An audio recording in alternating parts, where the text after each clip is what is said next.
also shout out to the next guest that we got coming in. This is my man. Shout out to New York Black and Latino meetup group as well. All right, this is my man. And he is very much into something that I'm into, which is martial arts and combat sports. And I love boxing. All my children have gone through martial arts training, and he's going to speak on that a little bit. Right, that's my man Chris Fletcher. All right, let's see if we can bring him in, Jamie. What's going on with him? Let's see what's up. How to tone long, format number 2. Sir. All right. Left leg forward. Punch, punch, punch. 1, 2, 3, 4. Let's do it again. Sir. Ready.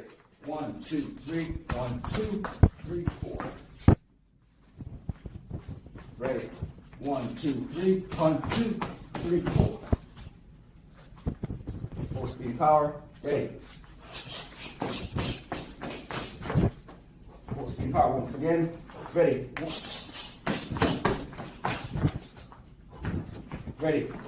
1, 2, 3. Yes. Courtesy, no doubt. Yeah.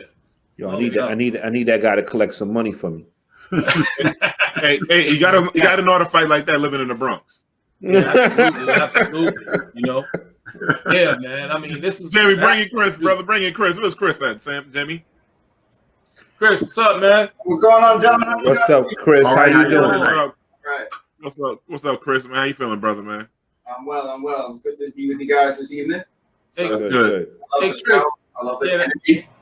That's what's up, man. I love your energy on that clip, brother. You know what I mean?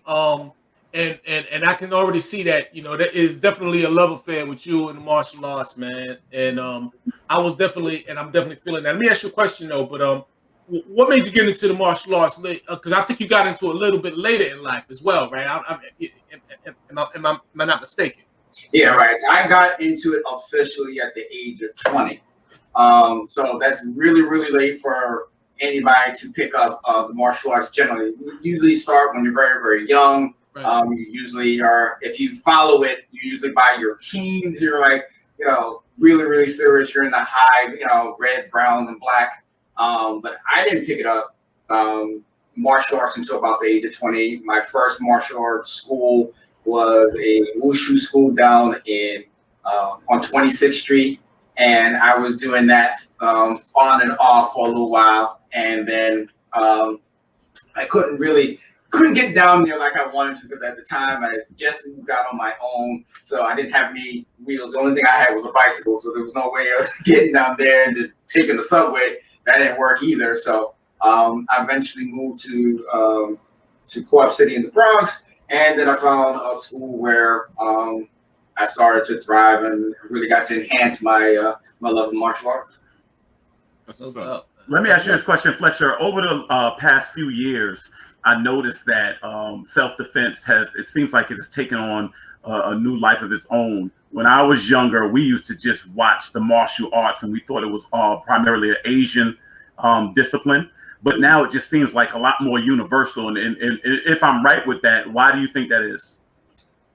It's been glorified a lot on what you see on television. I mean, there isn't an action movie that doesn't have anybody that's doing some sort of martial arts in some way, shape, or form. I mean, Denzel was doing martial arts, and I'm drawing a blank on the 2 movies that he did. The Equalizer. Equalizer was a prime example. I mean, his training, and you can tell he really took it seriously when going through, because a lot of those scenes were, although choreographed, were spot on.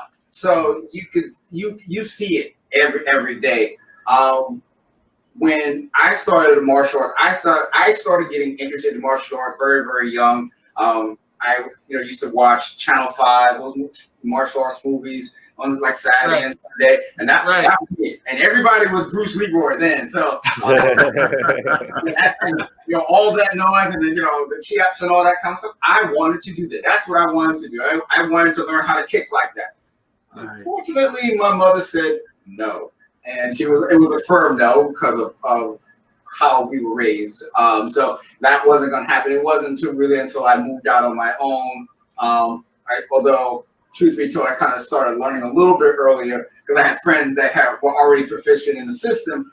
But when I got on my own, one of the first things I looked for was a martial arts school. And like I said, it is grown. Martial arts has grown into this thing. It has a life of its own. And then now you start saying, well, you hear, well, which one is better than the other, which has always been a conversation for years. Right. But because it's so glorified right now, they all kind of blend together in certain respects. Right. Yeah. Chris, what discipline do you practice? So I study Shipagi, which is Korean Kung Fu. The school that I train at, which is martial arts, you can see on the shirt here.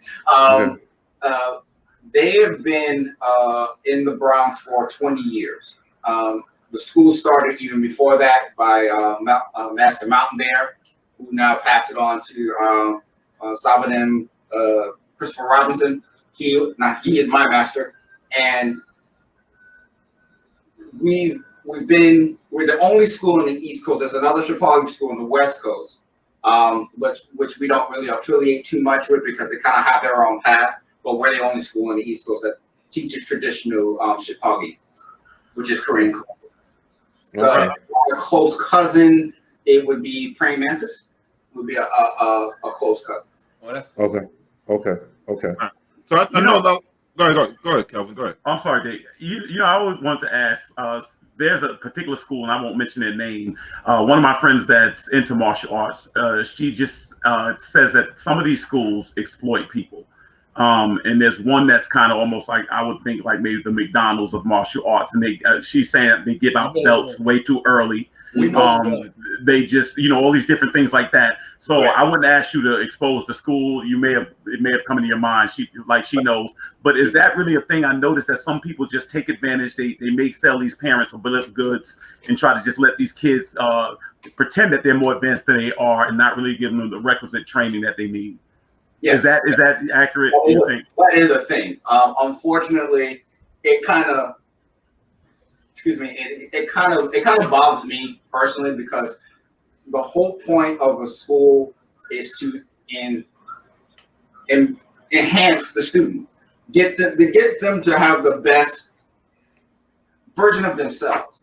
And a lot of these schools, unfortunately, hype them up based on what a belt is. If you are a brown staff, you can immediately be someone that's green or red or white or whatever the case may be. No, that's not really what it is. The martial arts enhances your ability. It doesn't mean that you're the strongest person on the planet Earth, because we clearly know there's always going to be somebody better than you. However, the point of the school is to teach you. And if you embrace that knowledge, then you will flourish as an individual. That's what it's about, to be the best person you can be. So other schools, they have a system. If you take X amount of classes, you get this belt. If you pay, once you're taking these classes, you pay some dollars, you get that belt immediately, because in the mindset, that is what the parents do. They're like, I want to see my kid become a black belt. How many classes does he have to take to do that? Wow. Here is where it gets a little dicey. People have a short attention span. And not everybody, but there are people that have a short attention span like this. How many classes do I take to get to black? Okay, I gotta do that so I can get there. And they have this misconception, I have to do all of this stuff to get to that goal, and it gets lost. Right. So as I advise parents all the time, come in, watch the school, watch how the instructor interacts with your kid. Is your instructor nurturing and saying, look, yes, it's a great accomplishment that you've gotten this belt, and own it. Yes, you did it. You did the work to get there. But you would have, the only reason why you got that belt is not by the number of classes that you did or how much money you paid. You got this belt because you put in the work. And if that's not what you see, walk out the door. Got you. Okay. If the kids are like this, yeah, I'm just here because, and you can tell, because certain teachers can't control a class. If they can't control the class, walk out the door. Wow. Got you. Good point. Thank you. Hey, Chris, how much do you think tradition and culture factor in to what you're teaching? Because I've seen the same school that I think we all understand what we're talking about, the McDonald's.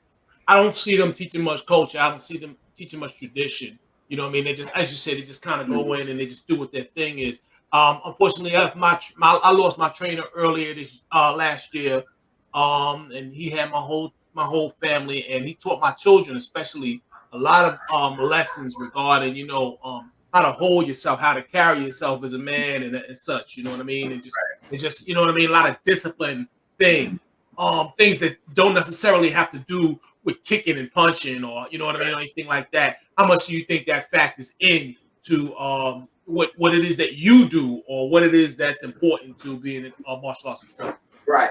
So I won't mention the other school and how, I don't know, because those cookie cutter kind of schools, they have a curriculum that you have to follow, but the schools themselves, or the cookie cutter ones, they still have some autonomy. So I don't know how the instructors always do. Are they doing what they're supposed to do? I'm assuming some do, based on proper teaching.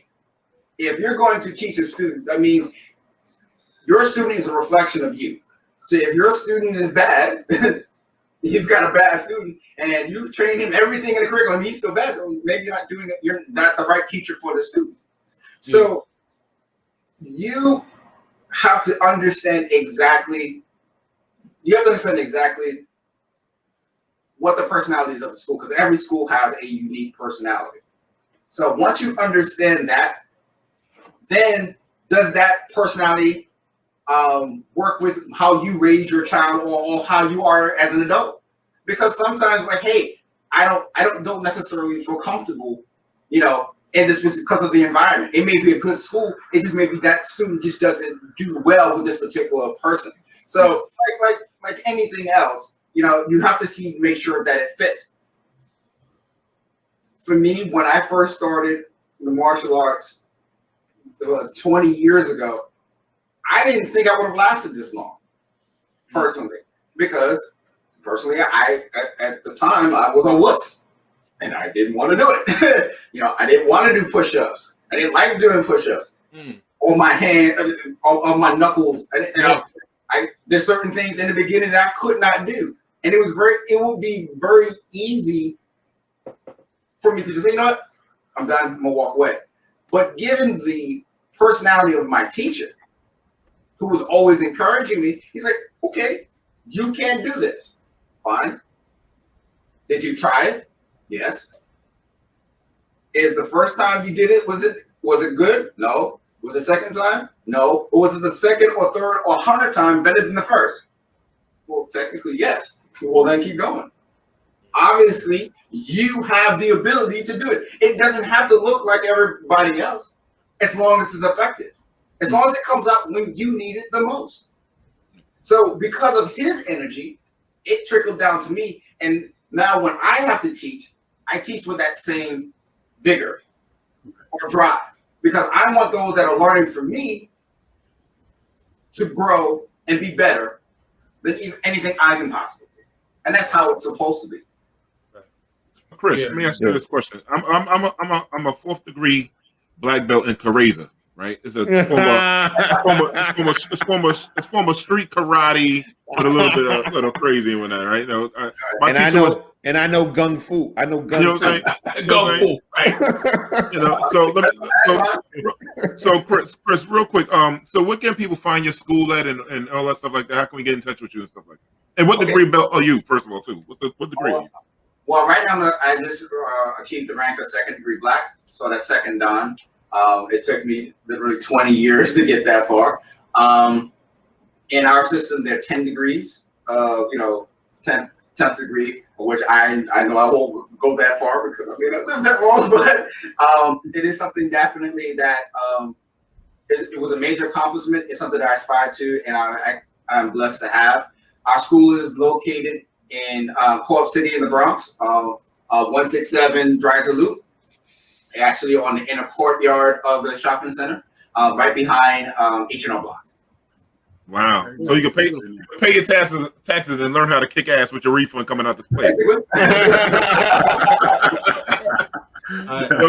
Chris, man, thank you for coming on, brother, man. We love you, man. Thank you for all the things that you're doing in the community. We need more brothers like you to teach self-defense to our young people, to discipline to our young people, and also teach our black women how to defend themselves so we don't have to have another situation like that in Harlem.